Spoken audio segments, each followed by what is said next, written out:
ingin melakukan bincang-bincang dengan Bapak Kepala Sekolah. Lanjut. Begini Pak, saya ingin berdiskusi dengan Bapak Kepala Sekolah mengenai Bapak dalam mendapatkan suatu cara untuk menyelesaikan suatu masalah di dalam sekolah Pak. Kira-kira Pak, di sekolah ini ada nggak beberapa masalah yang Bapak hadapi baik dalam siswa atau mungkin dalam guru-guru Pak? Baik Pak Arta, terima kasih. Tentu kalau kita mengatakan suatu masalah itu pasti ada. Namun besar kecilnya masalah itu tergantung bagaimana kita menyelesaikannya.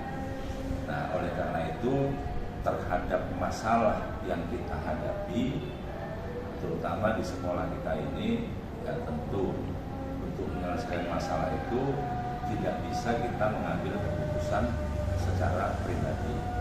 Kita harus tetap melibatkan orang-orang di sekitar kita. Nah, jadi namanya kita kerja tim, jadi harus melibatkan orang-orang yang ada di sekitar kita. Nah, jadi terkait dengan permasalahan contoh yang kita hadapi di sekolah kita ini kan terkait dengan sistem cara berpakaian guru tidak semestinya mereka pakai. Tapi untuk merubah itu tentu kita harus memiliki cara. Nggak bisa semena-mena kita harus begini, harus mengikut kita, itu nggak bisa. Ya kalau mereka sepaham dengan apa yang kita sampaikan, kalau enggak akan jadi masalah. Oleh karena itu dalam mengambil keputusan terkait dengan permasalahan, baik masalah apapun, itu harus ada 10 trik. 10 trik untuk mengambil keputusan itu harus kita jalankan. Nah, yang pertama kita harus tetapkan dulu tujuannya dengan jelas. Ketika kita pecahkan masalah itu nanti, tentu tujuan dari untuk memecahkan masalah, mengambil keputusan itu harus jelas. Nah, maka yang pertama itu tetapkanlah terlebih dahulu tujuannya dengan jelas. Baru yang kedua, kita harus mengetahui kelebihan dan kekurangan dari keputusan yang kita ambil. Kalau misalnya kita ambil A, apa yang akan terjadi? Kita ambil B, apa yang akan terjadi? Nah, itu harus kita tetapkan juga. Nah, kemudian yang ketiga, kita harus pertimbangkan berbagai kemungkinan yang akan terjadi. Nah, kemungkinan itu bisa saja terjadi kan, kalau sesuka kita, jangan mentang-mentang kita pimpinan, mau kita sendiri. Nah, jadi itu harus disampaikan juga. Kemudian yang keempat itu harus memikirkan dampak yang mungkin terjadi juga. Dampaknya apa? Nah, kalau dampaknya malah begitu kita ambil keputusan membuat situasi menjadi tidak kondusif, nah itu akan lebih buruk jadinya kan gitu. Nah, itu yang keempat. Kemudian yang kelima, kita harus siapkan alternatif. Alternatif apa kalau seandainya kita buat seperti ini? Nah, maka seperti yang tadi saya katakan, itu tidak bisa kita ambil keputusan itu secara pribadi. Kita harus melibatkan orang. Kemudian yang keenam, membuat catatan-catatan. Apa catatan yang kita buat di situ terkait dengan permasalahan yang akan kita selesaikan untuk kita ambil keputusan. Jadi harus kita buat catatan. Kemudian yang ketujuh, kita juga harus melihat jangan sampai kita ambil keputusan itu menjadi stres. Maka kelola stres itu. Ya, jangan sampai stres dalam mengambil keputusan itu. Jadi kelola stres itu supaya tidak terjadi. Kemudian yang berikutnya, dalam mengambil keputusan jangan sekonyong-konyong atau seapa. Nah, terlalu cepat kita mengambil keputusan, harus kasih jeda waktu. Ketika kita mau mengambil keputusan tadi, kita kasih jeda waktu. Artinya kita bisa berpikir lebih jernih terhadap keputusan yang bakal diputuskan. Nah, itu. Kemudian yang berikutnya, tentu kita harus berdiskusi dengan teman sejawat. Sebelum keputusan itu ditetapkan, kita berdiskusi terkait dengan yang mau kita ambil. Jadi kita berdiskusi dengan teman sejawat. Kemudian yang terakhir, yang ke-10 itu tentu kita juga memerlukan cari bantuan yang profesional terhadap itu. Itu makanya tadi dikatakan kita tidak bisa sekonyong-konyong atau mengujuk-ujuk langsung mengambil keputusan itu secara pribadi. Baik, Pak. Jadi dari 10 yang tadi Bapak sampaikan dalam cara mengambil suatu keputusan, Pak, pengalaman Bapak nih selama ini, kira-kira ada nggak kendala-kendala, Pak, untuk mencapai suatu keputusan yang terbaik dalam suatu masalah mungkin di dalam sekolah ini, Pak? Ya, jadi selagi kita sudah melibatkan orang-orang di sekitar kita, bahwa keputusan yang kita ambil tadi semata-mata bukan hanya kita, karena decision maker itu juga tentu memperoleh masukan-masukan dari rekan-rekan sejawatnya. Nah, cuma kita tidak sampaikan ketika mengambil keputusan ini berdasarkan dari rekan sejawat, tidak. Jadi seolah-olah memang kita mengambil keputusan, tapi itu sudah didiskusikan sama kawan. Jadi kira-kira Pak begini, contoh terkadang mungkin saja di sekolah saya katakan, Pak, ada suatu kasus yang mungkin menjadi pertentangan, Pak. Di pertentangan begini, Pak. Satu sisi mungkin kita harus menolong, satu sisi kita harus melanggar peraturan. Kira-kira di dalam dua hal ini, dalam dua aspek, dalam kondisi seperti ini, kebijakan yang Bapak lakukan atau langkah-langkah yang Bapak akan lakukan bagaimana? Ya, terkait dengan satu melanggar aturan, lalu kebijakan yang mau kita ambil tadi ada yang perlu kita bantu, kita tolong. Tentu yang pertama kita harus bisa meminimalisir permasalahan itu tadi. Kalau misalnya kita berikanlah bantuan itu secara administrasi terhadap aturan-aturan yang berlaku akan menjadi lebih rumit, lebih parah, maka itu harus dipertimbangkan. Tapi paling tidak namanya hidup kita bersosial, kita harus juga memperhatikan bantuan-bantuan yang diperlukan itu. Nggak bisa kita abaikan. Tetap kita perlu sampaikan juga kepada yang mau menerima bantuan itu terhadap efek yang akan terjadi kalau seandainya itu menyalahi aturan. Nah, seperti itu. Jadi artinya kita tetap memberikan arahan ya, Pak. Arahan artinya ketika ada pelanggaran, berarti dampaknya nanti bagaimana, ya, Pak. Jadi kira-kira, Pak, jadi masukan dari Bapak Kepala Sekolah dalam suatu mengambil suatu keputusan, kebijakan dalam suatu keputusan ada permasalahan, kira-kira apa nih kiat-kiatnya, Pak, supaya dalam mengambil keputusan ini tidak merugikan dari pihak yang mana saja, Pak? Nah, tentu dari awal kita tadi bahas ada 10 triknya tadi itu. Tentu yang paling utama kita harus menentukan permasalahan itu, kemudian kita tidak terlepas dari orang lain, kita harus melibatkan. Karena kalau keputusan diambil sendiri itu banyak pengaruhnya, baik terhadap diri yang memutuskan atau terhadap kekurangpasan atau ketidakpuasan dari keputusan itu sendiri. Nah, jadi artinya bermusyawarah. Nah, jadi bermusyawarah itu akan lebih baik hasilnya ketimbang kita mengambil kebijakan atau keputusan sendiri. Jadi tetap harus dimusyawarahkan. Jadi contoh, Pak, ketika kita mengambil suatu keputusan, Pak, ternyata keputusan itu merugikan salah satu pihak, kira-kira langkah-langkah apa nih yang kita lakukan, Pak, untuk memperbaiki itu? Tentunya kan kalau kita mengambil keputusan itu kita sudah pertimbangkan hal-hal yang mungkin terjadi sebagaimana yang pertama tadi.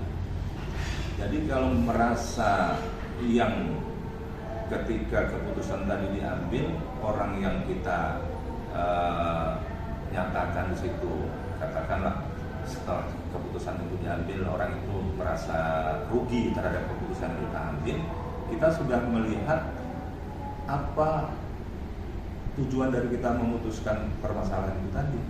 Jadi kita harus jelaskan juga, kalau tidak kita ambil seperti ini, efeknya akan lebih membahayakan atau lebih parah lagi. Nah, jadi oleh karena itu kita berikan pengertian, pemahaman kepada orang ketika yang memiliki masalah saat diambil keputusan tersebut. Berarti secara langsung dalam mengambil keputusan pasti ada yang merasakan tidak terima. Ada yang puas, ada yang tidak puas, sudah pasti. Cuma dengan ketidakterimaan itu kita mungkin menjelaskan sesuai dengan prosedur. Baik, Pak. Terima kasih, Pak, atas masukan Bapak. Mudah-mudahan apa yang Bapak sampaikan bisa menjadi motivasi bagi kami, Pak, khususnya guru-guru penggerak, sehingga bisa menjadi pemimpin-pemimpin masa depan lagi. Baik Pak Atta, jadi guru penggerak ini merupakan program pemerintah khususnya di Kementerian Pendidikan dan Kebudayaan Riset dan Teknologi. Mudah-mudahan dengan adanya program guru penggerak ini, mindset yang selama ini yang dimiliki oleh rekan-rekan kita guru tidak selamanya seperti itu. Bahkan kawan-kawan yang sudah berstatus sebagai guru penggerak, mindsetnya telah banyak berubah sehingga mampu memberikan kontribusi terhadap dunia pendidikan. Itu harapan kita bersama. Baik, terima kasih Bapak Kepala Sekolah atas waktu dan kesempatannya. Selamat pagi, Pak. Terima kasih, selamat pagi kembali. Izin, Pak.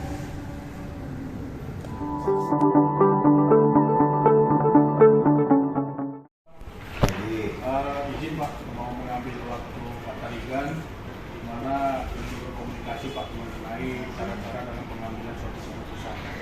Pak Tarigan, pengalaman Bapak selama menjadi sebagai pimpinan di dalam sekolah, ada nggak kira-kira masalah atau suatu problema yang Bapak hadapi dalam menjalankan sebagai pimpinan sekolah?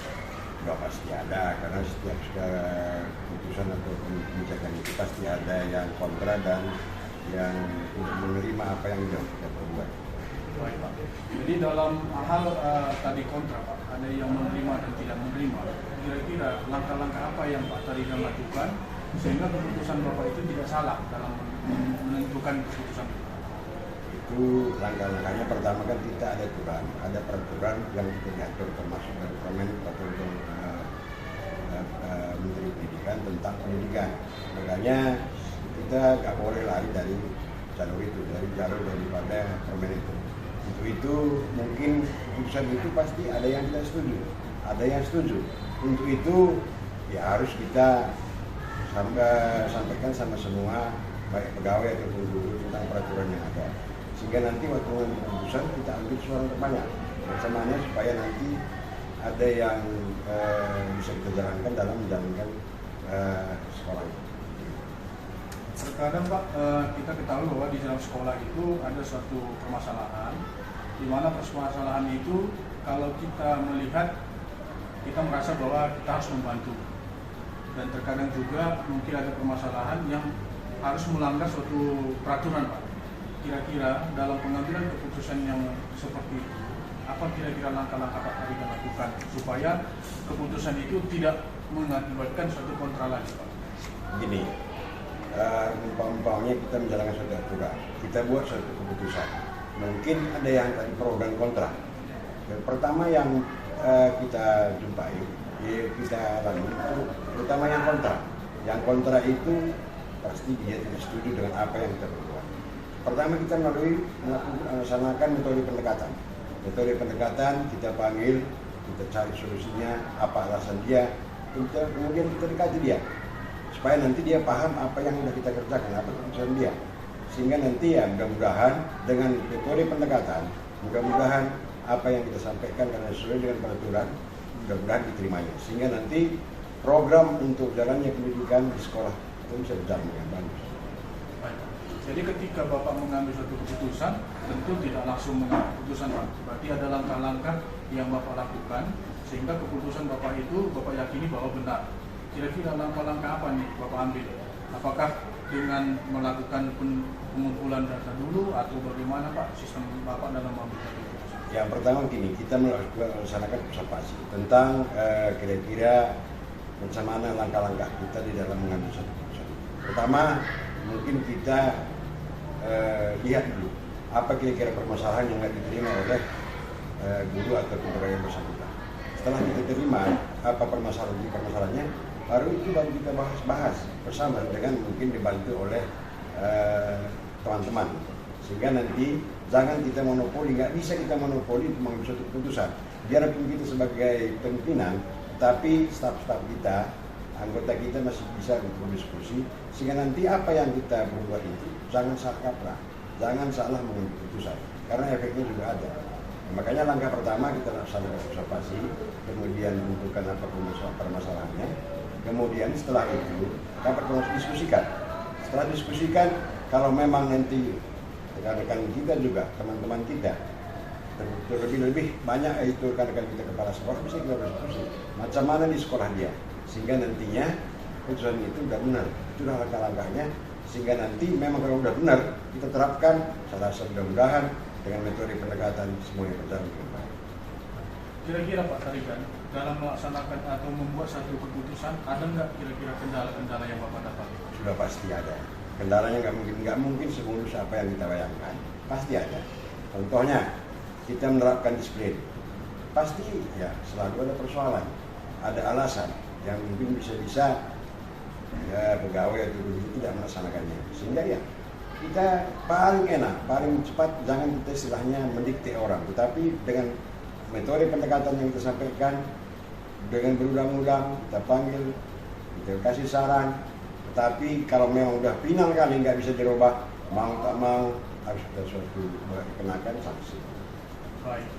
Jadi Pak, kira-kira Pak Tarigan, apa nih saran Bapak supaya dalam pengambilan keputusan itu artinya sesuai dengan apa yang menjadi harapan kita, Pak? Saran saya begini, pertama kita membuat suatu keputusan itu jangan terlalu gegabah, jangan memaksakan diri, sehingga nanti kalau kita memaksakan diri atau gegabah, ya mungkin kita tidak dibenci orang dan apa yang kita sampaikan tidak didengar orang. Yang kedua, saran saya dalam membuat suatu keputusan usahakanlah berdiskusi sehingga nantinya hasil diskusi yang kita buat bisa diterima oleh kawan-kawan kita. Dan ini juga dengan sudah kita angkat rekan-rekan kawan-kawan kita sebagai pembantu kita, rekan-rekan sejawat, sehingga nanti selanjutnya kita berdiskusi dengan dia, sehingga nanti apapun ceritanya keputusan pemikiran orang banyak pasti lebih bagus daripada pemikiran kita sendiri. Itu kira-kira saran saya, dan mudah-mudahan nanti dengan begitu program-program yang kita laksanakan di sekolah dapat berjalan dan kesalahan-kesalahan itu kita usahakan sekecil mungkin. Itulah saran saya. Baik, terima kasih Pak Tarigan atas waktu Bapak dalam berbincang-bincang mengenai dalam pengambilan keputusan. Sekali lagi mudah-mudahan apa yang Bapak sampaikan dapat menjadi masukan bagi kami, guru-guru penggerak untuk mengambil keputusan sebagai orang-orang mengambil kebijakan. Terima kasih, salam sukses untuk semuanya. Terima kasih Pak.